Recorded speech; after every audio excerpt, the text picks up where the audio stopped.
আসন্ন ঈদুল আজহা উপলক্ষে দূরপাল্লা বাসের অগ্রিম টিকিট বিক্রি শুরু হয়েছে ৮ মে থেকে।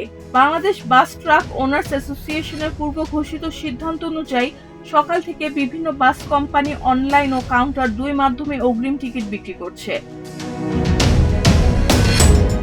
সংশ্লিষ্টরা জানিয়েছেন ২১ মে থেকে ঈদের আগ পর্যন্ত যাত্রার জন্য এসব অগ্রিম টিকিট বিক্রি করা হচ্ছে। ফলে যাত্রীরা আজ থেকে বিভিন্ন রুটের বাসের আগাম টিকিট সংগ্রহ করতে পারছেন। অগ্রিম টিকিট বিক্রির বিষয়ে শ্যামলী এনআর ট্রাভেলসের জেনারেল ম্যানেজার বলেন, শুক্রবার সকাল থেকে অনলাইনের পাশাপাশি কাউন্টার থেকে টিকিট বিক্রি করা হচ্ছে।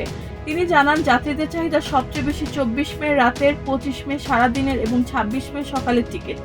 সকাল ১০টার মধ্যে জনপ্রিয় অনেক রুটের অধিকাংশ অগ্রিম টিকিট বিক্রি হয়ে গেছে বলে জানান তিনি।